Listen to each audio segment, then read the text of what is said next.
de la membrana de filtración glomerular, habíamos visto lo que era el glomérulo, habíamos visto todo lo que era la parte conformacional de lo que era una nefrona, ¿cierto? Y nos habíamos acercado a lo que eran los capilares que formaban el penacho glomerular y que tenían ciertas presiones, y habíamos visto que necesitábamos forzosamente 4 presiones para manejar la filtración glomerular, al igual que en todos los capilares, ¿no? Necesitamos una presión hidrostática, es la presión que ejerce el líquido dentro del capilar. Necesitamos una presión osmótica o coloidosmótica, la presión que ejercen las proteínas dentro del capilar. La presión que ejerce el líquido que está fuera del capilar y la presión de las proteínas que están fuera del capilar. Y habíamos visto que en ambas teníamos fuerzas de entrada y de salida, ¿no? Las fuerzas de entrada y de salida. Estas fuerzas de entrada y de salida permitían que llegue la sangre y las de salida permitían que filtre el líquido y las de entrada impedían la salida del líquido. Pero como estamos en el riñón, no vamos a tener 1 centímetro de diferencia. En el riñón vamos a tener 10 centímetros de diferencia, ya 10 milímetros de diferencia, perdón, 10 milímetros de presión de diferencia. Entonces, la salida en el capilar glomerular va a ser mayor, va a salir mayor cantidad de líquido. ¿Pero qué no sale? Sale líquido con sustancias pequeñas, con electrolitos, con sodio, calcio, potasio, bicarbonato, poquitísima parte de glucosa, pero no salen proteínas, ¿no es cierto? Pues no salían proteínas por lo mismo que habíamos visto el tamaño de las fenestraciones que tenía la membrana glomerular, y no salía por la carga negativa de la membrana, y que las proteínas también eran negativas. Entonces, pero sí salía el resto, y entonces ahí nos encontramos con una salida constante de líquido desde los capilares, desde el glomérulo, que es el penacho glomerular, hasta la cápsula de Bowman, ¿no es cierto? Sin embargo, estas arteriolas, no vamos a recordar esto, estas arteriolas, habíamos visto que tenían una arteriola aferente, que es la que llegaba al penacho glomerular, y eso se transformaba, ¿no? Y de ahí salía una arteriola eferente que se iba acompañando a los túbulos renales, y ya hemos visto su conformación. Entonces, en cada uno de estos hay una especie de esfínteres, en la arteriola aferente y la arteriola eferente, ¿ya? Parte importante para que sepan que la cantidad de sangre que llega, la cantidad de sangre que se va a filtrar acá en el capilar hacia la cápsula de Bowman, se va a ver afectada por diferentes situaciones en las cuales tú puedes liberar alguna cosa que haga un cierre, una vasoconstricción, ya han visto fisiología cardiovascular, una vasoconstricción, e impida que llegue mucha sangre, entonces disminuye la tasa de filtración glomerular, ¿ya? Por el contrario, si afecta la arteriola eferente, se cierra y se estanca acá la sangre, entonces aumentando la presión hidrostática, lo que hace que aumente la filtración glomerular, mejora el organismo. Entonces, para que vean la fineza del tratamiento, un vasoconstrictor que hayan visto ustedes en cardiovascular, uno solo, una sustancia normal que tenemos en nuestro cuerpo que produce vasoconstricción. Una sustancia, una hormona, una amina, la endotelina, una endotelina, otra, la más popular,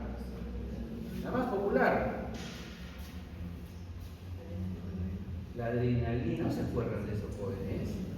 La adrenalina es un vasoconstrictor. Si ustedes no se acuerdan de eso, poco o nada vamos a poder hacer. Pasarán fisiología, pasarán farmacología, serán médicos, van a hacer examen de la residencia, un puesto 7.999.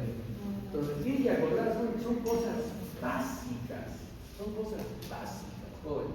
¿Cómo no se van a acordar que la adrenalina, noradrenalina son vasoconstrictores? ¿Qué más es vasoconstrictor? Aparte de la endotelina, la angiotensina, la dopamina. Son sustancias que ya han visto ustedes en fisiología cardiovascular. Creo que voy a hablar seriamente con el doctor Gordillo. Sí, creo que vamos a cambiar el sistema con el doctor Gordillo. Porque eso es básico para ustedes. Es básico que ustedes sepan esas sustancias. ¿Por qué? Porque al liberar ustedes, ¿cuándo liberan la adrenalina? Sistema nervioso autónomo, simpático o parasimpático. Simpático, ¿cierto? Entonces, situaciones de tensión involuntaria, ¿no? Entonces, ustedes liberan la adrenalina. ¿Y qué va a pasar con la adrenalina? Va a cerrar como afecta a estos esfínteres, entonces que son sensibles, entonces van a cerrar. Entonces, cuando tú estás con el tema nervioso simpático, tu tasa de filtración glomerular disminuye, no micciones, porque estás asustado. ¿Ya?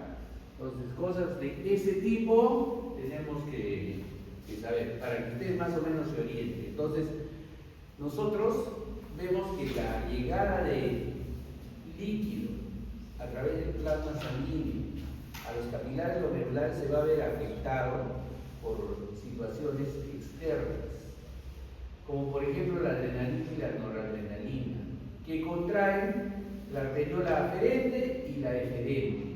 Entonces contraen las dos, entonces no llega sangre, disminuye la filtración glomerular. La endotelina, ¿no?, libera más que todo, es un vasoconstrictor igual de los dos lados, disminuye la filtración glomerular. El óxido nítrico, que también lo han hablado con el doctor Gordillo en microcirculación, es un vasodilatador local. Entonces, como vasodilata, produce que pase líquido normalmente y hay una buena filtración glomerular. Las prostaglandinas son vasoconstrictores, ¿no?, de la angiotensina, ayudan a la angiotensina 2, también disminuye la filtración glomerular, las prostaglandinas. Pero hay otras prostaglandinas vasodilatadoras. Vamos a quedar por ahora con las vasoconstrictoras. ¿Sí? Entonces, la filtración glomerular, la presión arterial normal dentro del riñón, más o menos, para que haya una buena filtración, es 75 milímetros de mercurio, la presión media. Eso también lo han visto en fisiología cardiovascular. Nunca debe bajar la presión. ¿Qué es la presión media?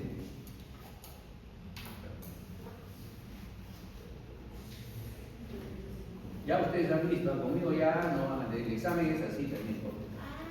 El examen es razonamiento.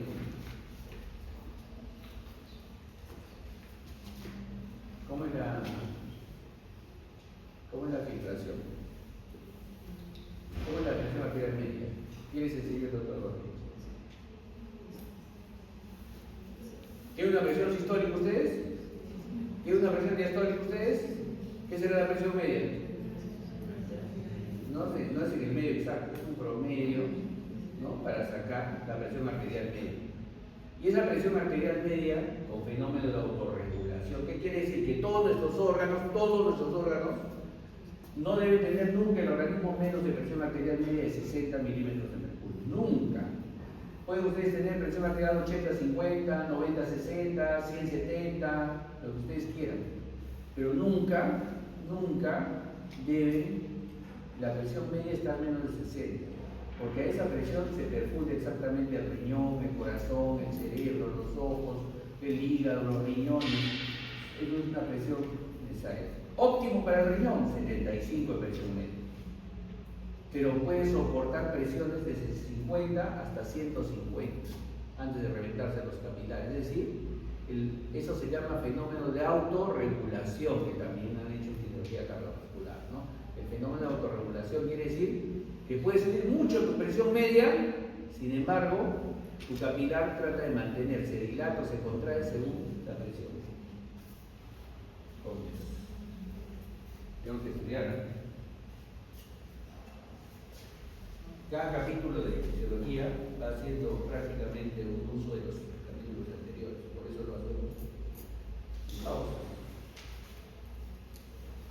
Entonces, la retroalimentación quiere decir que existen dos partes, una arteriola aferente y una arteriola eferente. Y estas contracciones que se necesitan para que se filtre el líquido a través de la cápsula de Bowman se da clases a un complejo que se llama el complejo yuxtaglomerular. Pregunta de examen esta cosa, pregunta de examen. No tal cual, pero sí pregunta de examen.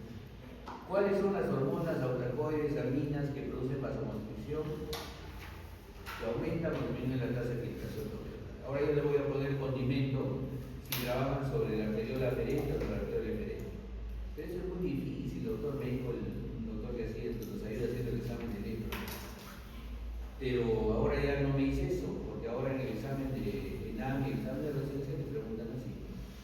¿Ya? Entonces, tienen ustedes que saber cuáles son las que contraen las arteriolas aferentes y cuáles las arteriolas eferentes, y si contraes una u otra, como les expliqué anteriormente, puedes aumentar o disminuir la filtración glomerular. Si cierras la arteriola aferente, no va a llegar líquido, disminuye la tasa de filtración glomerular. Si cierras la arteriola eferente, como en esta figura, por ejemplo, dice la angiotensina 2, por ejemplo, cierra más la arteriola eferente, entonces la tasa de filtración glomerular se mantiene e incluso a veces puede aumentar. Pero con la endotenina, adrenalina, noradrenalina, no, porque se cierran las dos, aferente y eferente. Y como les decía, las prostaglandinas son vasodilatadoras, el óxido nítrico es vasodilatador y aumenta la filtración glomerular. Esto que les voy a comentar lo van a borrar en su mente por ahora, pero por ejemplo, las prostaglandinas, no los voy a confundir, solamente les voy a hacer un comentario. Las prostaglandinas, acá dice que aumentan la filtración glomerular, ¿no es cierto? Entonces aumentan la tasa de filtración glomerular, son vasodilatadoras, ¿ya? Hacen que llegue más sangre al riñón y comiences a funcionar normalmente. Tus túbulos renales se oxigenan, pero a veces nosotros, como médicos, comenzamos a recetar y ahora los pacientes se automedican. ¿Qué recetamos? Recetamos medicamentos antiinflamatorios no esteroideos, AINES, que los recetamos como pasto. Ibuprofeno, ibuprofeno, naproxeno, naproxeno, ketorolaco, ketorolaco, ¿cierto? Ya está, han de todos esos medicamentos. Esos medicamentos, es cierto, calman el dolor, disminuyen la inflamación, pero uno de sus puntos blancos son las prostaglandinas. Impiden la formación, porque en otros lados las prostaglandinas producen pues el dolor, la inflamación, pero como estos AINES atacan estas prostaglandinas, entonces disminuyen su secreción. No hay vasodilatación renal, se cierran los vasos sanguíneos. Si los usas crónicamente durante mucho tiempo, quien se va a dañar es tu riñón, porque vas a dejar filtrar, vas a matar a tus túbulos renales y vas a producir un efecto crónico. ¿Ya? Entonces, por eso hay que saber el efecto de las prostaglandinas. ¿Qué hay otros medicamentos para el dolor que evitan esta prostaglandina? Sí, hay otros medicamentos, los aprenderán en farmacología. Pero por ahora necesitamos saber esto, porque este es un efecto colateral de algunos medicamentos. ¿Ya? Entonces, las prostaglandinas vasodilatan. Y ya no voy a usar entonces, no, si lo usas, pero lo usas determinada cantidad de días. No viene al curso, no viene ahora el tema, pero sí lo puedes usar. Solo que si lo usas crónicamente, corre el riesgo tu riñón y tu filtración. ¿Ya? Ya saben por qué entonces, ¿no es cierto? Entonces, ¿y dónde se genera toda esta situación? El complejo yuxtaglomerular. ¿Qué es el complejo yuxtaglomerular? El complejo yuxtaglomerular se da por un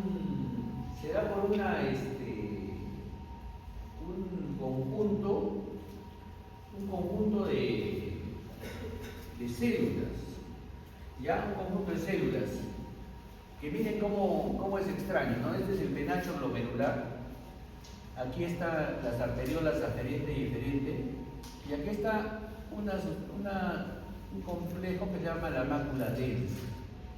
Entonces el complejo yuxtaglomerular se forma por las células de la mácula densa, las células yuxtaglomerulares que están encima de la membrana, y por las células mesangiales. ¿Se acuerdan que habíamos hablado de las células mesangiales en la clase pasada, ¿no es cierto? Entonces, cuando llega la sangre, este es el túbulo distal, ¿no? Por sus células de la mácula densa. Entonces, cuando llega la sangre, llega con sodio, con cloro, pero estas celulitas dicen, no tiene suficiente sodio, no tiene suficiente cloro, hay que retener sodio. ¿Para qué? Para que el sodio jale agua, ¿no? Y entonces se mantenga la presión. Porque cuando baja la cantidad de líquido, baja la presión arterial. Entonces, como tienes poco sodio, poco volumen, entonces la mácula densa genera, con las células mesangiales, genera una sustancia que se llama renina. Esta sustancia renina va a irse al hígado, ¿ya? Y en el hígado va a agarrar otra sustancia que se llama angiotensinógeno. Y la renina lo va a convertir ese angiotensinógeno en angiotensina 1. Esta angiotensina 1 se va a ir al pulmón. Y en el pulmón se va a convertir en angiotensina 2, gracias a una hormona que produce el pulmón que se llama enzima convertidora de angiotensina, ECA. ¿Ya? Cuando llega esa ECA, cuando lo convierte a la angiotensina 1 en angiotensina 2, viene la angiotensina 2 y cierra el vaso sanguíneo. ¿Cuál cerraba el vaso sanguíneo? Más la arteriola FL.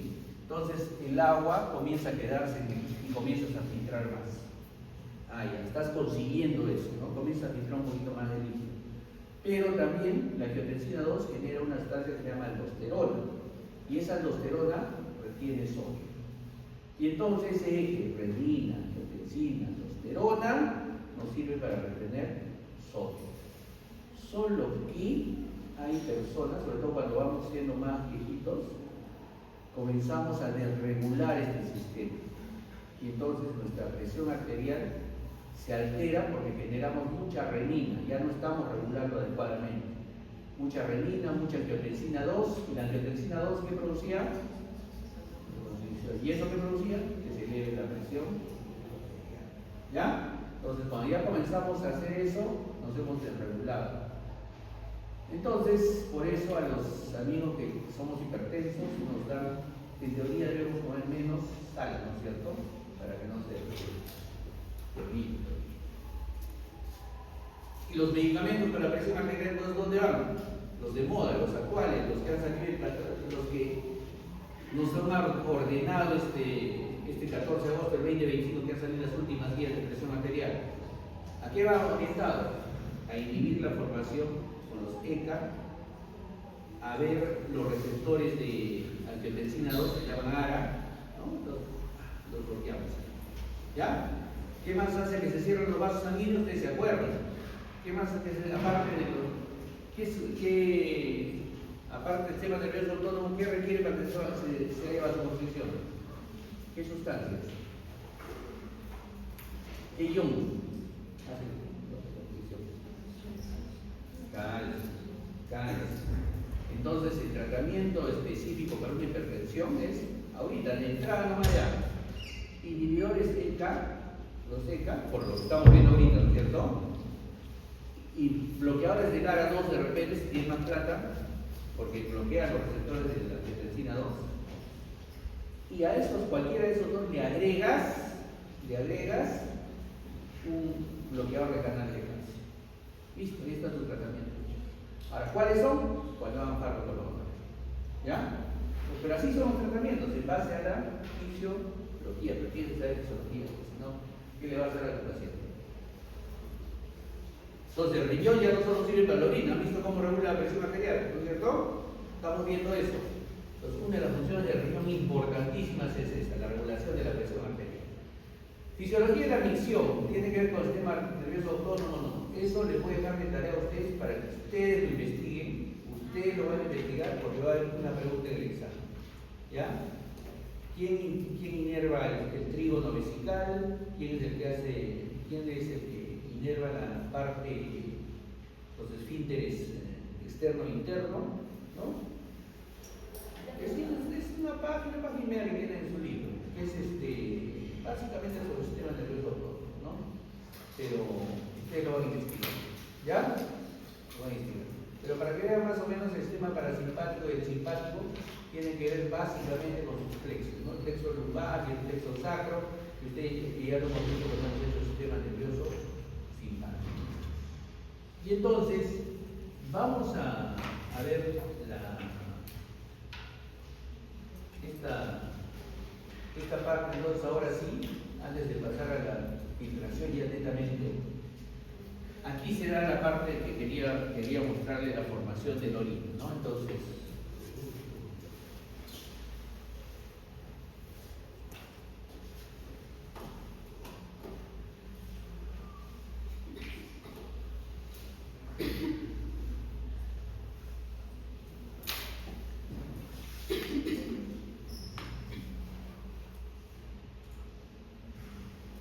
acá se va directamente, vamos a ver la filtración de la orina, ¿no? Entonces, ¿qué es lo que hace la orina? Ya hemos hablado del glomérulo, hemos hablado de la arteriola aferente, de la areola eferente, de la cápsula de Bowman. Entonces dijimos las 4 básicas primeras funciones del riñón: filtrar la orina. ¿Cómo se filtra la orina? Viene líquido por la arteriola aferente con sus esfínteres, ¿no? Forma el penacho glomerular y se va por la arteriola eferente. Pero en el penacho glomerular nosotros tenemos que cae la primera etapa, la filtración. Va cayendo el agua. ¿Cómo va cayendo el agua? Por un equilibrio entre las presiones hidrostáticas y osmóticas. 4 presiones hay en esa zona. Dentro del capilar, dentro de los capilares hay presión hidrostática del capilar, presión osmótica del capilar. Y en la cápsula de Bowman hay presión hidrostática en la cápsula de Bowman porque ahí tiene agua. Y presión osmótica en la cápsula de Bowman que es 0 porque no hay proteínas, no filtran las proteínas.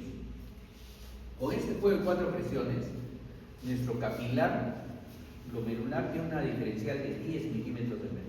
Entonces va a filtrar. ¿Ya? Entonces, como filtra, la arteriola eferente se va yendo tranquilita, ¿no? Primera función. Segunda función. La arteriola eferente comienza a acompañar a los túbulos renales. Los comienza a acompañar. Y es la segunda función. El túbulo renal al caer comienzan a reabsorberse varias sustancias. Y eso se llama reabsorción, segunda función. Reabsorción. Tercera función. Más abajo, en los mismos túbulos renales, comenzamos a generar sustancias. Y estas sustancias se secretan del vaso sanguíneo, se van hacia el túbulo renal. ¿Qué sale ahí? Salen las drogas, salen las toxinas, ¿no? Van saliendo ahí. Secretamos. Tercera función, secreción. Y la cuarta función, llega pues la orina y la miccionamos. Lo que ustedes van a ver cómo es el proceso macro ya de micción, ¿no? Con el tema simpático. ¿Cuánto podemos aguantar de orina, ¿no? ¿Cuánta es la capacidad de nuestra vejiga? Y entonces, miccionamos. ¿Ya? Lo miccionamos. Y es el proceso. 4 funciones del riñón: filtración, reabsorción, secreción, excreción. ¿Ya? 4 funciones básicas. Nuevamente lo mismo, filtración. En el glomérulo filtramos todo lo que podemos filtrar, Mucha de esa filtración se reabsorbe en el túbulo contorneado proximal, ahí nomás. Y en el túbulo distal secretamos sustancias, las drogas, todo lo que viene de la sangre ya metabolizado. Y finalmente le hacemos una excreción. Y acá tenemos un esquema macro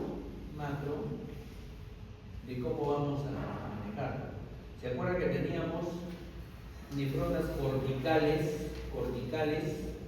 que tenían el ACGM chiquita y dijimos eran para manejar volumen?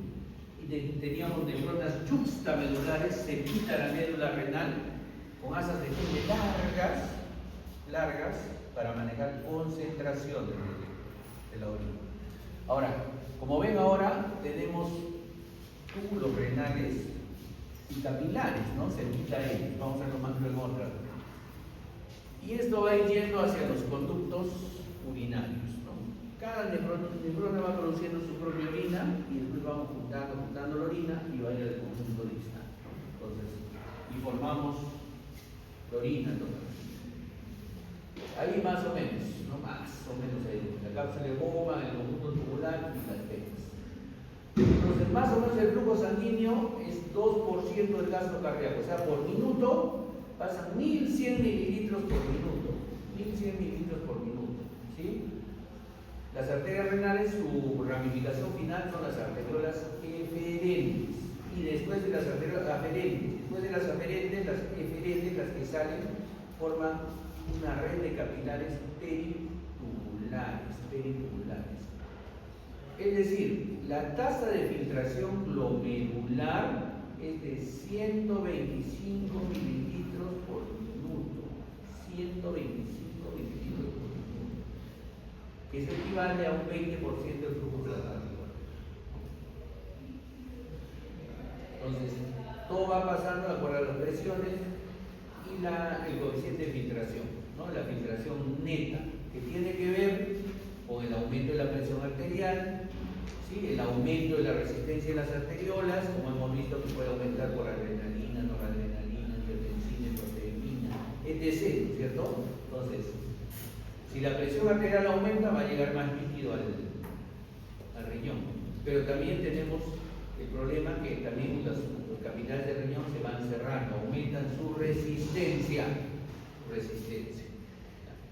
Eso hace que, para que vean la primera etapa de la hipertensión arterial, comienzas a mencionar más. ¿Sí? La primera etapa. ¿Ya?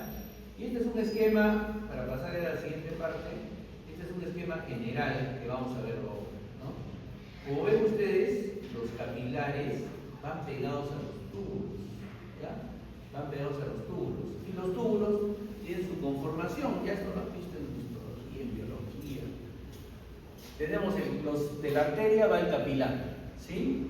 El capilar. Se forma arteriola aferente, forma el glomérulo, sale la arteriola eferente, y la arteriola eferente sale una serie de túbulos, ¿no?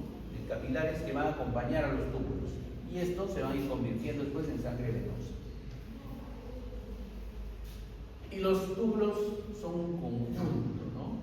Tenemos primero la cápsula de Bowman, y de ahí tenemos el túbulo contorneado, lo ven ahí, contorneado proximal, está pegadito a la cápsula de Bowman. De ahí nos ingresamos a la médula y hasta las profundidades de la médula por una asa, se llama el asa de Henle. El asa de Henle tiene dos partes, asa de Henle ascendente, descendente, y asa de Henle ascendente, otra vez sale casi hasta la corteza, ¿ya? Ahí se forma el túbulo contorneado distal. En ese túbulo contorneado distal está la máquina de, ¿ya? Porque ahí ve las concentraciones de sodio, ¿no? Y el túbulo contorneado distal va a formar, el túbulo contorneado distal después forma un túbulo colector, ¿sí? Y ahí ya van pasando la orina y van yendo hacia los cálices, a todo esto, cálices menores, cálices mayores, etc. Entonces, esa es la conformación. ¿Qué vamos a saber nosotros ahora? Tenemos que saber exactamente qué se reabsorbe en el túbulo contorneado distal, qué pasa con el asa de Henle, qué pasa en el túbulo contorneado distal, qué pasa en el túbulo colector. ¿Por qué? Porque tenemos diferentes medicamentos que pueden afectar las hormonas y las sustancias que van a ir afectándose en las diferentes partes de nuestra curvatura. ¿Ya? Es importante que lo sepan eso. ¿Alguien ha escuchado hablar de la furosemida, por ejemplo? ¿Sí? ¿Nunca? ¿Un diurético? ¿Alguien de su familia toma diurético? ¿Qué diurético toma? ¿Qué han leído? ¿Para qué sirven los diuréticos? Para que aumente la diuresis. ¿Qué es la diuresis? La orina, ¿cierto? Entonces, un diurético aumenta la orina. ¿Y para qué aumentaría la orina de un paciente? Porque, por ejemplo, un hipertenso tiene mucho sodio, no lo controla, entonces tiene que botar sodio. Llega un paciente sobrehidratado, un ahogado, tiene un montón de líquido en el cuerpo. ¿Qué tiene que hacer con ese líquido? Tiene que eliminarlo, lo hace solito. Los diuréticos sirven para eso, ¿ya? Y los diuréticos trabajan ahí.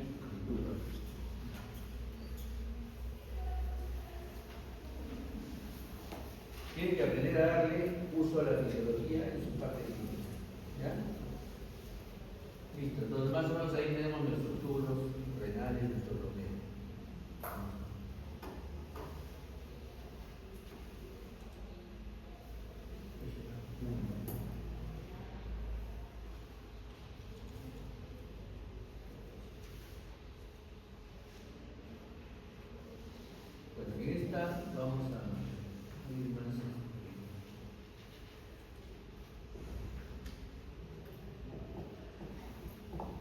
Entonces, ¿cuánto perdemos de líquido? A nivel renal, miren, ya lo que hemos visto aquí en pulmones, en la parte digestiva, todo. La orina es lo principal. Todos mencionamos entre 1200 a 1500 mililitros al día. Todos mencionamos entre 0.5 a 1 centímetros por kilo por hora de orina. Todos formamos así la misma. Todos. ¿Ya? Entonces ahora ustedes me van a decir cuánto es la capacidad de la vejiga de orina para que vean cuántas veces tienen que ir al baño, cuánto tienen que funcionar. ¿Ya? Les cuento que las mujeres tienen más capacidad de almacenamiento de orina que los varones. Por eso también se enferman más de infecciones urinarias. Porque se aguantan ir al baño, ¿no? Las chicas. Listo. Entonces tenemos estos mecanismos renales básicos, ¿no? Primero, la filtración. ¿Sí? La filtración. Ya lo hemos visto. ¿Dónde viene la filtración? Arteriola aferente, forma el penacho y tiene su arteriola eferente. ¿Cómo filtra? Por fenómenos como son la presión arterial normal y los vasoconstrictores o vasodilatadores, ¿no? Que van manejando al penacho glomerular. Esto genera una presión hidrostática, ¿no? Y en base a las fuerzas de entrada y salida vamos a filtrar el volumen, el líquido. ¿Sí? Pasa la cápsula de Bowman y cuando pasa la cápsula de Bowman, este líquido filtrado en el túbulo contorneado proximal, la mayor cantidad del túbulo contorneado proximal se reabsorbe bastantes sustancias. ¿Ya? Bastantes sustancias. De ahí viene su asa de Henle, ¿no es cierto? El asa de Henle. En el asa de Henle hay mayormente reabsorción, vamos a ver. Y de ahí viene el túbulo contorneado distal, que es donde generalmente se secretan sustancias de desecho, ¿no? Las drogas, todas las cosas se van secretando ahí, ¿ya? Secretamos más potasio para eliminar todo eso. Entonces, en el túbulo contorneado distal. Y después viene el túbulo colector, por donde va juntándose la orina, y viene la cuarta etapa, que es la excreción de la orina. ¿Sí? Entonces, el capilar peritubular quiere decir que viene la arteriola aferente, viene el penacho glomerular, viene la arteriola eferente, que va a acompañar a los túbulos renales. ¿Y para qué los acompaña? Porque ahí viene el intercambio de sustancias, ¿no? Por ejemplo, un paciente consumió cocaína hace unas horas, ¿no? Pero no la vas a filtrar la cocaína, no la filtras. O sea, no va a salir por la filtración glomerular la cocaína, ¿ya? Va a pasar la arteriola aferente, el penacho glomerular, se va por la arteriola eferente, ¿y dónde lo agarramos la cocaína? Los desechos de cocaína. Los agarramos en el túbulo contorneado distal. Ahí se secreta. ¿Ya? Entonces, cualquier otro medicamento, drogas que podamos detectar en la orina, se secretan ahí, en el túbulo contorneado distal. ¿Ya? ¿Y cómo se secretan? Porque los capilares peritubular están cerquita a ellos. Entonces, nos ayudan a ese interés.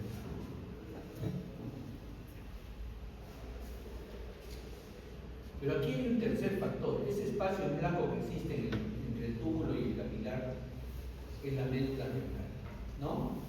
Y la médula renal también tiene sustancias que aumentan la osmosis. Entonces ya hemos visto todos los fenómenos esos, ¿sabes? Ya no hay, ahora sí ya no tiene ninguna excusa para decirme no, que es osmosis, no, cómo sale, no, que la presión osmótica, que la concentración, ya lo hemos visto todo, ¿no? Entonces ahí vamos con la filtración. La reabsorción, fíjense, ¿no? Sale del túbulo contorneado, ¿no? Sale del túbulo contorneado proximal, generalmente, pero también mucho sale en la asa de Henle, ¿ya? Pero miren el túbulo contorneado proximal, cómo se van reabsorbiendo sustancias, y en el túbulo contorneado distal, cómo se secretan sustancias, ¿no? Así. Entonces, las que secreta el túbulo contorneado distal, las que recibe de la sangre, esas van a acompañar en la orina y sale. ¿Ya? Y finalmente, pues, la excreción, cuando ya mencionamos los desechos, generalmente, ¿no? Con el volumen de líquido que tenemos que medir. Entonces, la filtración glomerular es una filtración que sale del glomérulo, sale hacia la cápsula de Bowman sin células, sin proteínas, ¿no? Solo salen todo el resto de sustancias. ¿Qué resto de sustancias me refiero? sodio, potasio, cloro, calcio, magnesio, todo sale con agua, más algunas sustancias de hecho como creatinina, urea, más un poquito de glucosa, ¿ya? Poquito de glucosa, ¿ya? Entonces, todo eso sale por el túbulo contorneado, por la cápsula de Bowman. Entonces, miren lo que sale más o menos: agua, 95%, 3% de urea, y el resto son todos los iones: potasio, sodio, cloro, fosfato, sulfato, ácido úrico, creatinina, todo eso sale, ¿ya?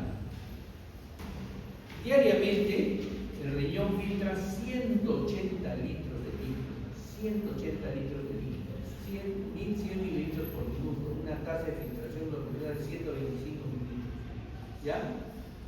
Entonces, de cada nefrón. Y entonces, esta secreción tubular se secreta más bien dentro del túbulo contorneado distal, no en el proximal, ¿no es cierto?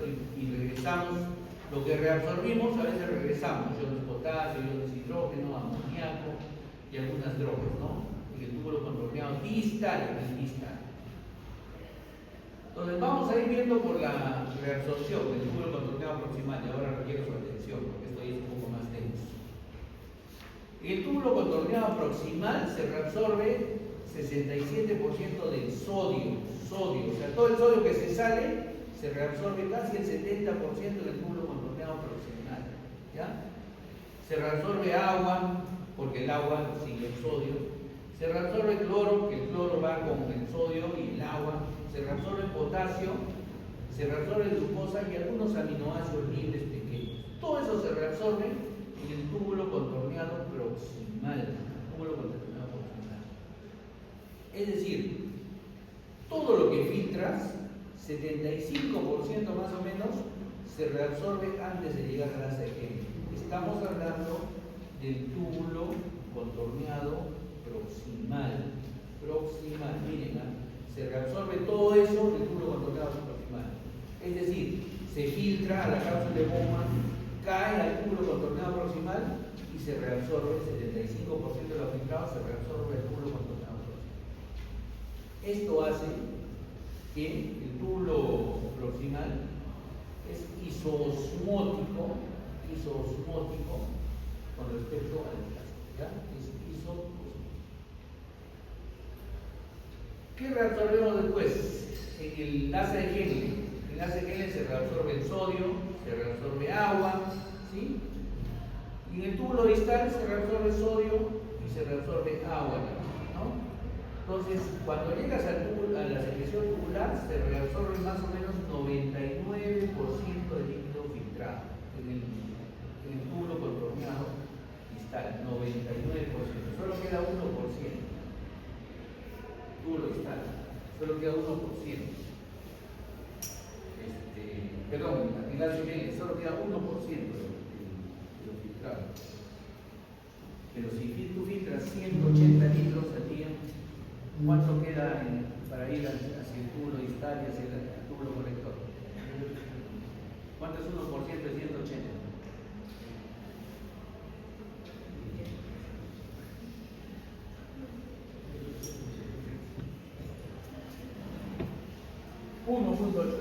¿No? Es tu orina. O sea, fíjense, llega al túbulo colector y ya solo 1.8. ¿Sí? ¿Cómo reabsorbemos los 180, 178 litros el resto? Ahora vamos a ver, ¿ya? Pero el 75% de lo que filtra se reabsorbe en el túbulo contorneado proximal. Y el resto se reabsorbe en el resto de tubuladura, ACL, túbulo contorneado. ¿Ya? ¿Cómo lo hacemos? Vamos a verlo. La reabsorción de los túbulos es de manera pasiva, activa. Usamos todos los transportes activos, transportes pasivos. Entonces, y se hace por la célula. Esta es la luz del túbulo, estas son sus células del túbulo. A través del túbulo vamos a reabsorber. Reabsorción transcelular, reabsorción paracelular, y tienen que ir hacia el capilar, peritubular. el capilar peritubular sigue su camino. Si se reabsorbe glucosa, sodio, potasio, bicarbonato, todo cae a la sangre y sigue su circulación normal. ¿Ya? Es decir, se filtra y todo. ¿Qué no se reabsorbe? Algunas sustancias. ¿No? La urea, por ejemplo, sigue su camino. La creatinina, por ejemplo, son sustancias de desecho, siguen su camino. Entonces, vamos a ver eso poco a poco. Pero ahora quiero que vean cómo se reabsorben, a través de la célula o entre las células, ya de los túbulos. Eso se llama transporte transcelular o transporte paracelular. ¿Y cómo lo hacen? Por transporte activo, transporte pasivo, difusión facilitada, todo lo que hemos estudiado, así se hace.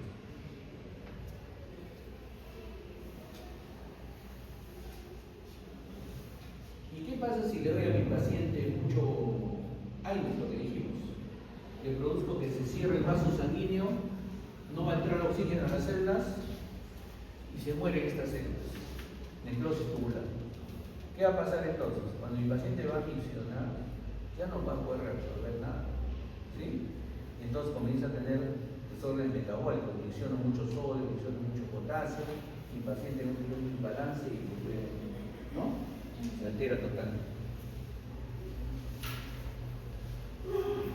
Ahí están las vías, ¿no es cierto? El transporte activo transcelular necesita ATP, ¿no? El paracelular generalmente es el agua, ¿no?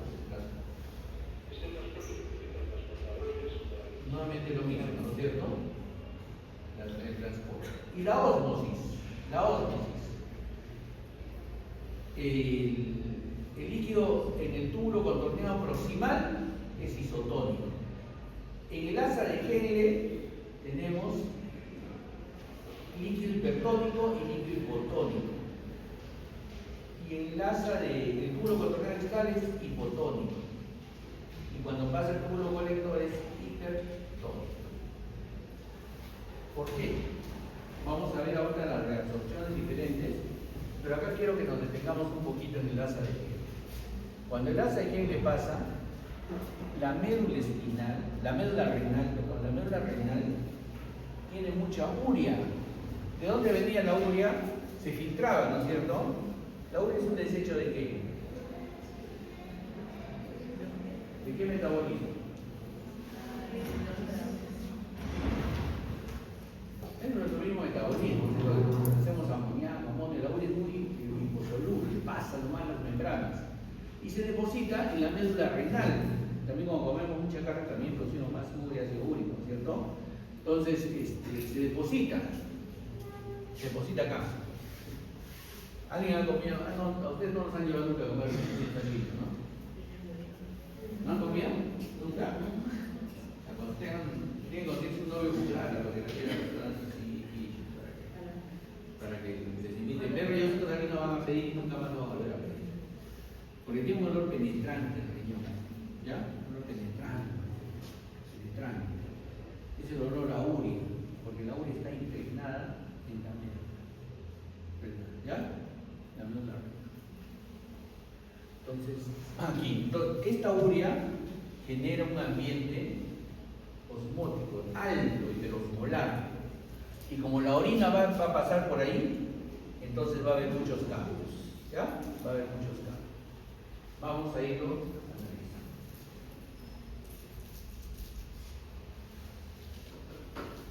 Entonces vamos a ir primero, estos son los capilares peritubulares, lo que está bien ahí. Entonces vamos analizando parte por parte. Túbulo contorneado proximal, ¿sí? Su borde sensible, la superficie de intercambio, tiene dos funciones principales, secreción y reabsorción. Básicamente, ¿qué reabsorbemos en el túbulo contorneado proximal? Más o menos 65% de líquido reabsorbemos, de líquido, es decir, todo el líquido, el agua que filtramos. ¿Qué absorbemos? Vamos a absorber glucosa, aminoácidos pequeños, libres y sustancias orgánicas que no deben aparecer en la orina. ¿Sí se filtra un poco de glucosa? Sí. La tasa de filtración de la glucosa tiene una tasa de transporte máxima a través del endometrio, ¿sí? Más o menos a partir de los 200 miligramos, 180 200 miligramos por ciento de glucosa en nuestra sangre, comienza a aparecer la glucosa en la orina, ¿ya? Pero primero es en pequeñas cantidades, ¿sí? En pequeñas cantidades.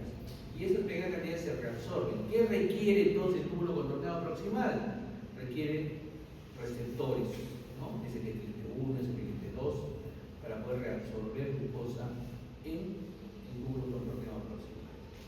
Pero ¿qué pasa si ya no puedes reabsorber más de 200? Ya comienza a subir más tu tasa de tu umbral, ya no reabsorbes. ¿Por qué? Porque ya los saturas tus receptores en el túbulo contorneado proximal. Y entonces la glucosa comienza a correr libremente por la orina. ¿Y dónde aparece? En la micción. Y entonces tú, un paciente diabético o con hiperglicemia, lo puedes detectar por un simple examen de orina. ¿Sí? ¿Qué hacían antes los médicos antiguos para detectar la diabetes? Cuando no tenías glucómetro, no tenías examen de sangre, ¿qué hacían? Se tomaban la orina, ¿no? Tomaban la orina. Si la orina era dulcete, tenían enfermedad de la diabetes, ¿no? Entonces, si los pacientes se morían en ese tiempo, pocos sobrevivían, se morían jóvenes.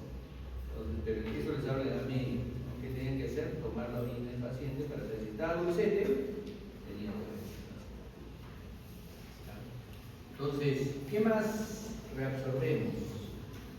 Reabsorbemos sodio y eliminamos potasio, ¿no es cierto? Por la bomba sodio-potasio. ¿Qué más reabsorbemos? Reabsorbemos bicarbonato de sodio. ¿Cómo reabsorbemos el bicarbonato de sodio? Bueno, el bicarbonato se va reabsorbiendo de una manera un poco diferente. Nosotros filtramos bicarbonato de sodio, pero recuerden que el bicarbonato de sodio se va a reabsorber, ¿cierto? Se va reabsorbiendo, ¿sí? Y entonces, ¿qué es lo que va a pasar con el ion bicarbonato? El bicarbonato de sodio se va a romper y el sodio se reabsorbe. Entra a la célula y de ahí lo vamos a regresar, ¿ya? Lo regresamos por un transporte activo con el potasio, sodio-potasio. Se regresa el sodio. Pero el ion bicarbonato se va a quedar ahí en el túbulo renal. ¿Qué pasa con el ion bicarbonato? ¿Se acuerdan que hablamos de la anhidrasa carbónica? Entonces viene un ion hidrogenión. ¿Y dónde viene este ion hidrogenión? En la célula. Nosotros vamos formando iones hidrogeniones, ¿ya? Entonces, ¿qué pasa en la célula? Se filtra el bicarbonato de sodio. Se rompe el bicarbonato de sodio en ion bicarbonato y el sodio. En la misma orina, el túbulo contorneado. El sodio va a cambiarse con un hidrogenión, ¿ya? Bomba sodio-hidrogenión. Y el sodio va a seguir su camino y en el otro lado, ya para llegar a la sangre, se va a cambiar con un potasio que va a entrar a la célula. Listo, el sodio se reabsorbió, ya está. El hidrogenión que salió de este lado se va a juntar con el ion bicarbonato. Y va a formar ácido carbónico, ¿no es cierto? El ácido carbónico que se parte por la anhidrasa carbónica en CO2 más agua, ¿sí? Entonces, cuando se parte en CO2 más agua, entonces el CO2 pasa facilito, el agua sigue por acá, pues, ¿no? Sigue por acá, ¿no? Y el agua, entonces voy a mencionarme más, doctor, si está saliendo mucha agua. No, pues, pero como te está reabsorbiendo sodio, ¿a quién sigue el agua? Al sodio. También se... ¿Ya? Y entonces ese truquito que usan nuestro riñón para reabsorber sodio y reabsorber agua, ¿no? Usa, entre comillas, al bicarbonato de sodio que se filtra. ¿Ya? Pregunta examen. Túbulo contorneado próximo. ¿Ya? Y el potasio se regresa. El potasio puede regresarse solito hacia la sangre. Y ahí tenemos nuevamente lo que pasa en el lumen tubular. El bicarbonato de sodio se rompe, el sodio entra, sale un ion hidrogenión, y el ion hidrogenión se parte en CO2 más agua, el CO2 se reabsorbe y el agua sigue entero, se reabsorbe con el sodio. ¿Y de dónde viene ese ion hidrogenión? Ese ion hidrogenión que está dentro de la célula viene también del ácido carbónico que hay dentro de la célula al formarse el metabolismo, ¿ya? Y entonces así reabsorbemos sodio, potasio y agua. La glucosa ya estaba lista, ¿no? ¿no? Lo mismo, exactamente lo mismo. El potasio se regresa, ¿no? La glucosa pues necesita sus transportadores, ¿no es cierto? Necesita sus transportadores y sus cotransportes. ¿Cuál es su cotransporte? ¿Cuál es su cotransporte de la glucosa? El sodio. El sodio en el túbulo contorneado proximal cotransporta, porque ya lo hemos visto en fisiología 1, en primera unidad, el fenómeno del cotransporte. El sodio también ayuda a cotransportar glucosa y ayuda a cotransportar los pocos aminoácidos que pasan. Y entonces, el sodio es la vedette en el túbulo contorneado proximal, la luminaria. Casi todo tiene que ver con sodio en el túbulo contorneado proximal. ¿Ya? Entonces, ahí estamos en el túbulo contorneado proximal. ¿Qué necesito para resolver glucosa? Necesito el transportador SGLT2, ¿no? Y en la parte proximal, y el transportador SGLT1 en la parte del túbulo contorneado proximal más lejana, ¿no? SGLT2, SGLT1. ¿Sí? Lo necesito para cotransportar sodio con glucosa y que se regrese a la sangre. ¿Qué pasa cuando tengo sobrepaso el umbral de glucosa en mi cuerpo? Los transportadores SGLT se saturan, y como se saturan, entonces ya no voy a poder transportar glucosa y la glucosa comienza a salirse de orden. ¿Sí? Y la glucosa, ¿cuáles son las principales sustancias que generan niveles osmóticos altos? Glucosa, sodio, urea. ¿Se acuerdan? ¿Sí? Como comienza a tener glucosa en la orina y ya no se va a reabsorber en ningún lado, entonces el agua comienza a seguirlo porque genera ósmosis, ¿no es cierto? El agua comienza a seguirlo y el fenómeno del diabético se llama poliuria, porque comienzas a orinar un montón. ¿Por qué? Porque no reabsorbe glucosa, aumenta la ósmosis en la orina. ¿Sí? ¿Estamos? ¿O ya están ya en otro mundo? ¿O me están siguiendo? ¿Sí? ¿Todavía me siguen? No, si se pierden, entonces estamos en el túbulo contorneado proximal recién, ¿ah? En el túbulo contorneado proximal recién estamos. Estamos viendo sodio, estamos viendo glucosa. ¿Sí? Entonces, en su tarea que vamos a discutir de filtración, vamos a discutir filtración, ¿ah? Filtración, no estamos discutiendo reabsorción, solo vamos a discutir filtración, porque esto tiene que quedar bien asentado en sus cabecitas para ver los mediadores, quienes producen más filtración, quienes disminuyen la filtración, sustancias, todo eso. Ustedes tienen que hacer un esquema bien bonito y explicarlo, ¿no? De modo que tendrán la suerte de repente que yo diga un nombre y es el más tigre de su grupo y ese lo les ponga bien bonito. ¿Ya? Entonces, para eso se llama tarea grupal, ¿no? Entonces, los 6, 7 del grupo tienen que juntarse y exponerlo, y juntarse y sentarse y que todos estén en la misma capacidad de exponer lo mismo, porque uno es el que va a traer la otra.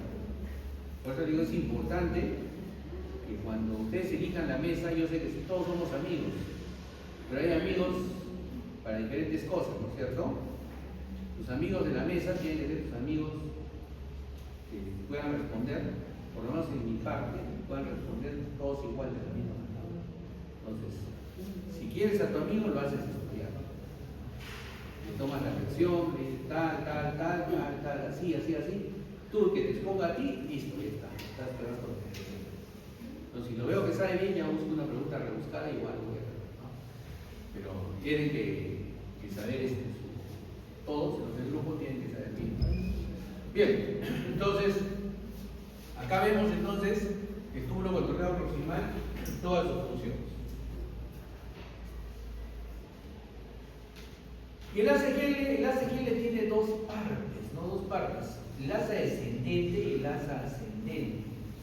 En el asa descendente, como el líquido está saliendo, el asa descendente es muy permeable al agua y no pasa nada de iones, solo es permeable al agua. Entonces, cuando va bajando, se va absorbiendo agua. ¿Y qué pasa? Entonces, lo que va quedando dentro del túbulo del asa de Henle se va concentrando. ¿Por qué hace eso nuestro riñón? Porque como les decía, el ACGL se va a meter hasta la médula. Y adentro de la médula, ¿qué sustancia había grande que producía bastante concentración? Urea. Ven, alguien siquiera me ha escuchado. Urea, ¿no? Urea. Había urea. Y como había urea y va bajando la sustancia, ya no hay agua, se va juntando, se va concentrando, todos los iones, lo que va quedando se va concentrando ahí. Y entonces cuando llegas al fondo de la médula, te encuentras con que la urea está ahí produciendo ósmosis, pero también la médula, la ACGL tiene también su concentración. Entonces ya no va a haber mucha fenómeno osmótico, ya no se va a reabsorber el agua, porque ya están juntos, ya están iguales. ¿Ya? ¿Ven qué importante era el primer capítulo? Y subimos. Y comenzamos a ver ya con poquita agua, menos agua, y muchos iones, muchos. ¿Por qué? Porque no se reabsorbieron en la bajada. Muchos están concentrados. Es una orina en ese momento es hiperosmótica. Y en el asa de Henle al subir, comienzan a aparecer unos receptores, se llaman SIM transportadores. ¿Por qué son SIM? Porque simultáneamente transportan varios iones. ¿Qué iones van a transportar? Sodio, potasio, cloro. Los SIM transportadores. ¿Ya? Los SIM transportadores. Y estos se llevan adentro todo. Un sodio, dos cloros, un potasio. ¿Ya? Entonces, cuando hagamos farmacología, vamos a hablar de unos diuréticos de asa. ¿Por qué son los diuréticos de asa? Porque los diuréticos de asa trabajan en el asa de Henle y van a actuar sobre ese sin transportador que ven ustedes aquí. Sodio, dos cloros, potasio. Lo bloquean. Y entonces, se van a salir nomás. ¿Y con qué se van a salir? Como ya no se reabsorben, entonces el agua los va a seguir. Ya aumentó mucho la concentración de orina y hace que fisicalmente debido a ese fenómeno, que se llama SIM transportador. ¿Ya? ¿Qué más se reabsorbe ahí? Lo vamos a ver pasar, potasio, magnesio, ya lo vamos a ver pasar en los químicos. Entonces ahí tenemos hasta ahora, tenemos túbulo contorneado proximal, asa de Henle, descendente, solo agua, asa de Henle, ascendente, iones y poca agua. Como se reabsorbe mucha agua al comienzo y muchos iones en la segunda etapa en la subida, y aquí, como les decía, aquí es la concentración máxima, porque acá ya no hay agua, acá hay muchos iones y acá hay mucha urea, entonces es un fenómeno hiperosmótico en la médula, ¿no?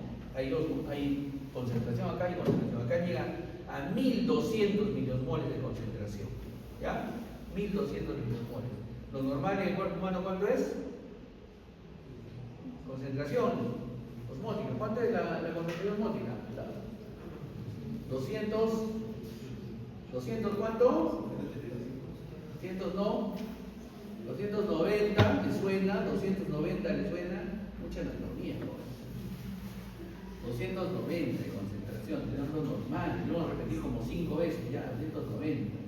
Ahí vamos a tener un paciente que no despertaba en la noche, no despertaba, le sacamos un AGA, tenía 310, se le había subido la glucosa, tenía sodio alto, en medio de una operación, ¿no? Entonces hay que tratarlo al paciente, ¿no? Entonces, si tú no te acuerdas cuánto es el valor, entonces no sabes lo que vas a tratar en tu paciente, ¿no? No sabes, ¿ya? Entonces, reabsorbes el agua, reabsorbes los iones. Aquí es la zona más osmolar, 1200 miliosmoles. Y cuando va llegando al túbulo contorneado distal, ahí arriba de nuevo, ahí llega sodio, cloro y agua. Y es ahí en el túbulo contorneado distal donde trabaja nuestro aparato neuromuscular, que acabamos de verlo, ¿se acuerdan? La mácula densa, soltaba renina, todo. Lo hace en relación al volumen y al sodio y cloro que llega a esa zona. ¿Ya? Si llega poquito volumen y tiene poco sodio y cloro, se desata el fenómeno de renina y angiotensina y reabsorbo sodio y otra vez me lleno el volumen. ¿Ya? Es un fenómeno bueno, pero se desregula con los años y comenzamos a ver. Y ahí estamos en el ACG nuevamente, el zinc transportador, ¿no? Sodio, 2-cloro, potasio, ¿y qué más ingresa por la membrana? Magnesio, calcio, potasio, ¿no? Que también se reabsorbe. En esa zona se reabsorben todos los iones, en la sede, ¿ya? Listo. Y en el túbulo contorneado distal, ahí ya llega solamente el 5 o 10% del sodio filtrado, ¿ya? Se reabsorbe. Aquí, más bien, el túbulo contorneado distal, algunas células provocan que los canales produzcan una despolarización, ¿sí? En el túbulo contorneado distal se reabsorbe el sodio. Y el potasio sale debido a otros canales, el potasio se sale también, reabsorbe sodio y potasio. Y cuando llegamos al túbulo colector, más bien la cosa ya va cambiando. Aquí llega ya casi el 1% de la filtración. No, acá, al túbulo distal llega casi el 18%. Y en el 10%, perdón. Y en el túbulo colector nos vamos a encargar de reabsorber el resto de orina. Porque si no, misionaríamos demasiado, ¿no? Entonces aquí trabaja la aldosterona. ¿Qué pasa con la aldosterona? El túbulo colector y la parte final del distal. ¿Qué pasa con la aldosterona? ¿De dónde venía la aldosterona? Renina, angiotensina, ¿no? Aldosterona. Un eje, ¿no es cierto? Le dije renina, angiotensina, aldosterona. Sí, nos acordamos, ¿cierto? El túbulo distal subía, el aparato glomerular, la renina se formaba porque había poco sodio. Entonces, ¿qué tiene que hacer? Si hay poco sodio, tengo que jalar sodio para que haya agua. Entonces, hago mi angiotensina, ¿no es cierto? Y mi angiotensina 2 produce aldosterona. Y la aldosterona va a trabajar aquí en el túbulo colector. Y esta aldosterona va a reabsorber sodio, genera canales de reabsorción de sodio. ¿Y el sodio con qué se reabsorbe? Con agua. Entonces, hago agua y otra vez recupero mi volumen. ¿Ya? Y otra vez recupero mi volumen. ¿Cuánto filtrábamos al día? 180 litros. ¿Cuánto llegaba al túbulo distal? 90%, 18. Y cuando llega al túbulo colector, tengo que formar, porque yo solo voy a misionar un litro de 800, ¿no es cierto? Entonces mi aldosterona tiene que estar bien para reabsorber sodio y reabsorber agua, ¿sí? ¿Qué otra cosa posee el túbulo colector? El túbulo colector también posee unos receptores para la hormona antidiurética, la vasopresina. Esta hormona se genera, ¿sí saben dónde se genera? Ustedes han hecho cardiovascular. ¿Dónde se genera? Han metido vacaciones, ustedes han ustedes han venido vacaciones, ¿no? ¿Dónde se genera?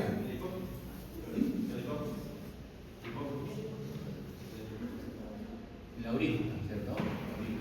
¿Por qué la orina? Porque es la que recibe el volumen, ¿sí? Entonces, cuando hay poco volumen, menos volumen, entonces la hormona antidiurética se va a generar. Tienes poco volumen, tienes que recuperar volumen, se genera hormona antidiurética, vasopresina, ¿sí? Entonces, va al túbulo colector y reabsorbe agua. Y entonces, así nosotros conseguimos que el agua que llegamos a miccionar no sea los 18 litros que llegaron al túbulo colector, sino solamente 1 litro. Cuando se altera la vasopresina, no vamos a reabsorber esa cantidad de agua. Y entonces comenzamos a hacer micciones gigantescas, ¿sí? Y a eso le llamamos diabetes insípida, ¿no? O sea, porque igual que la diabetes orinas por lo que tiene glucosa, aquí orinas, la diabetes insípida orinas porque no tienes hormona antidiurética, ¿ya? Entonces orinas, no puedes reabsorber tu agua. El túbulo colector entonces nos sirve para el trabajo de la aldosterona, para que reabsorba sodio y elimine potasio por receptores especiales que forma el túbulo colector. Y también para el trabajo de la vasopresina, para que reabsorba agua, ¿ya? Agua. Entonces, el túbulo contorneado distal trabaja junto con el túbulo colector, ¿sí? el líquido se tiene que comenzar a diluir porque viene muy concentrado el asa de Henle, ¿sí? Muy concentrado el asa de Henle. Entonces, esto pasa, el túbulo distal y el túbulo colector pasan agua siempre y cuando sean permeables a la ADH. Si no hay ADH, a la hormona antidiurética, el agua se va a pasar nomás, se pasa. Y entonces tenemos problemas. Nuevamente lo mismo, entonces, ¿cómo se forma la aldosterona para reabsorber sodio en el túbulo colector? ¿Cómo se forma? Se forma por el aparato yuxtaglomerular. ¿Qué forma el aparato yuxtaglomerular? Ahora sí ya con más uso de razón. Túbulo distal. ¿Sí? Está subiendo el túbulo distal, ¿no? Está subiendo el túbulo distal. Se junta justo entre un triángulo donde está cerquita a la arteriola aferente y la eferente. ¿Ya? Entonces, la arteriola eferente, como ya sale la arteriola eferente ya se está yendo, prácticamente está cerquita acá. Y tienen la percepción, los sensores para ver la cantidad de volumen que pasa, si es de poco o bastante volumen, son receptores de presión. Tiene la mácula densa, puede ver si es que hay sodio, ¿no es cierto?, cloro, en buen volumen. ¿Ya? Y entonces, en esta zona de la zona mesangial, se va a formar la retina, ¿sí? Con las células de la mácula densa. Y entonces esa retina va a ir y va a comenzar a formar angiotensina 2 y aldosterona, ¿no? ¿Para qué? Para que reabsorbamos sodio, ¿sí? Y podamos jalar agua y tengamos nuestros niveles de sodio también en cantidad normal. ¿Ya? Esa es la función del aparato yuxtaglomerular.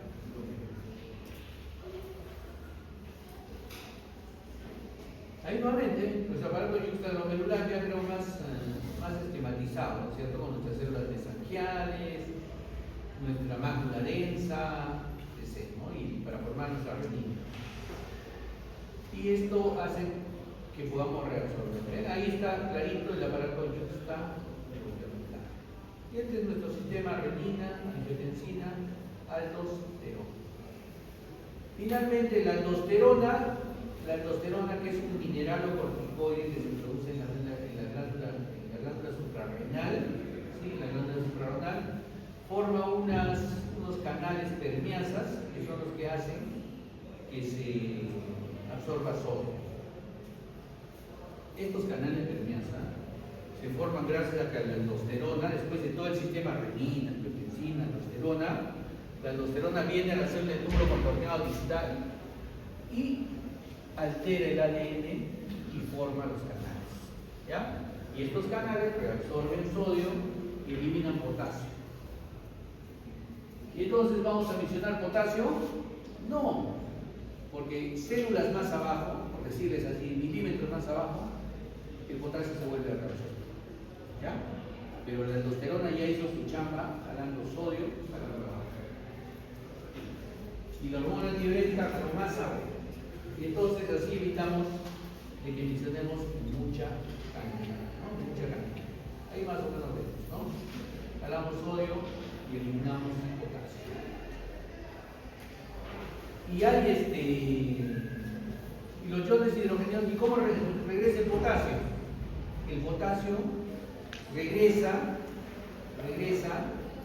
porque en unas células que se llaman células intercaladas, las células principales son las que reabsorben sodio y las células intercaladas son las que van a reabsorber potasio y eliminamos hidrogeniones. Y los hidrogeniones sí, más bien, sí, esos hidrogeniones sí van en la orina. ¿Ya? Y entonces ahí vamos formando ya vamos formando. ¿Y esos hidrogeniones qué van a hacer? Van a coger al bicarbonato y van a jalar CO2 y van a formar bicarbonato. Y entonces en las células intercaladas del túbulo contorneado distal también reabsorbemos bicarbonato. Entonces, miren la importancia del túbulo contorneado distal. Reabsorbemos sodio, eliminamos potasio aparentemente, ¿no? El potasio más abajo se cambia con un hidrogenión ese hidrogenión pasa a la luz del túbulo y el ion bicarbonato lo coge, hace ácido carbónico. Este ácido carbónico nuevamente se rompe, CO2 más agua. El agua sigue su camino y el CO2 se mete a la célula. Y otra vez se encuentra con agua acá y forma ion bicarbonato y este ion bicarbonato se mete a la célula. Entonces, si yo les pregunto, el ion bicarbonato, ¿dónde no se reabsorbe? Si yo les digo túbulo contorneado proximal, túbulo contorneado distal, asa de Henle ascendente, asa de Henle ascendente, ¿cuál sería su respuesta? ¿Dónde no se reabsorbe el bicarbonato?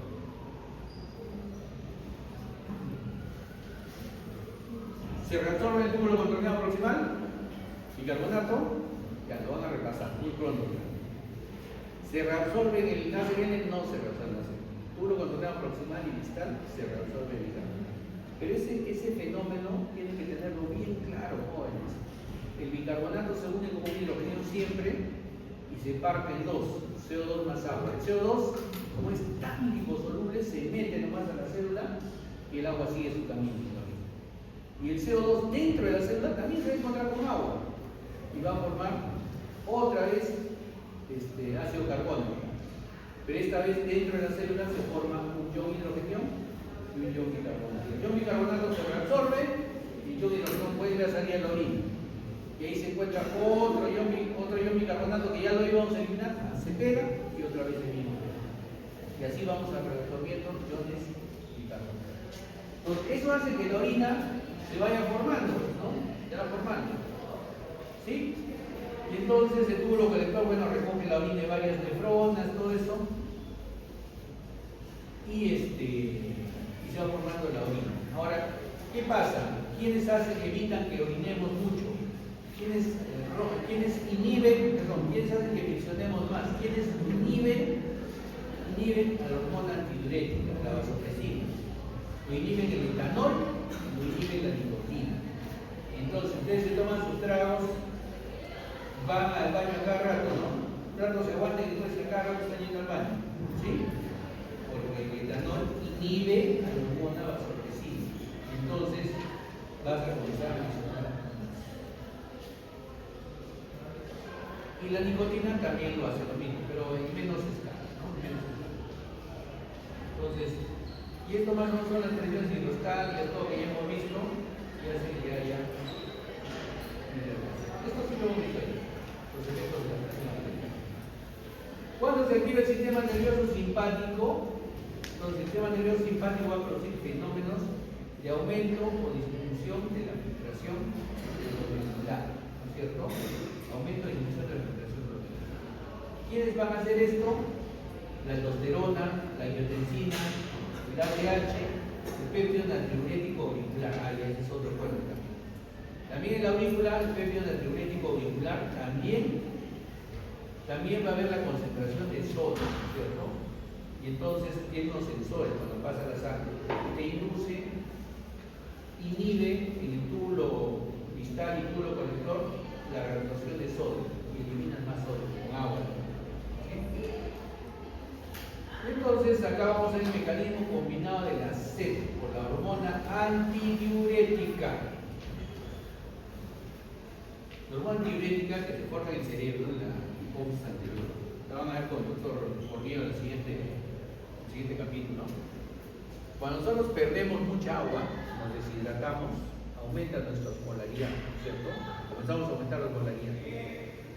O cuando tienen ustedes una elevación de glucosa, sodio, también aumenta nuestra osmolaridad. Entonces, estos generan dos fenómenos cuando aumenta la osmolaridad. Y es lo que les digo cuando toman su Coca-Colaza en el cine, ¿no? Con su canchita bien salada. Salen de más sed, ¿no es cierto? Más sed tienen. ¿Esto por qué? Por el aumento de la osmolaridad. Pero también el aumento de la osmolaridad, ¿sí? Aumenta la reabsorción tubular de agua. ¿Por qué? Porque libera ADH. Entonces, tú lo que mencionas vas a reabsorber más agua. ¿Sí? Entonces, ¿qué va a pasar con los dos fenómenos? Vas a diluir el líquido orgánico. Disminuye la concentración y disminuye la sed. Pero cuando ya tengas más líquido, que es lo que les pasa en el cine también. Como ya tiene más líquido, ¿qué sucede? Inhibe la ADH, la hormona antidiurética. ¿Dónde trabaja la hormona antidiurética? En el túbulo distal, túbulo colector. Cuando la inhibes, no vas a reabsorber agua. Y entonces vas a formar más orina y comienzas a adicionar en mayor cantidad. Ese es el efecto final de sus bebidas gaseosas y de sus comidas muy saladas. ¿Ya? Aumenta la anemia. Esa es la razón.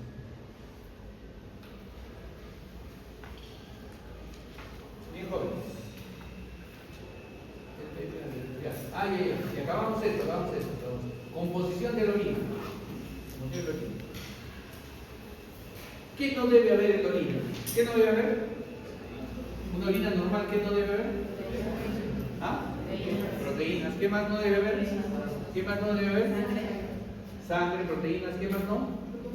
Glucosa. Entonces, eso no debe haber. Entonces, si van y les alcanza a un familiar, mira, este examen de orina, mira ustedes, ¿no? Entonces, por lo menos ya saben qué no debe haber, ¿sí? Ya después sabrán qué debe haber. ¿Qué debe haber? Agua, orina, urea, siempre va a haber urea, creatinina, siempre va a haber creatinina, ácido úrico, sí, pues si comemos mucha carne va a haber ácido úrico, ¿ya? Sodio, sulfatos, fosfatos, algunos pigmentos y electrolitos, sodio, calcio, potasio, a veces forman cilindritos de algunas células cuando comemos mucha carne. No debe haber sangre, no debe haber glucosa, no debe haber proteínas, ¿ya? Por las razones ya expuestas. ¿Listo, jóvenes? Nos vemos en la práctica.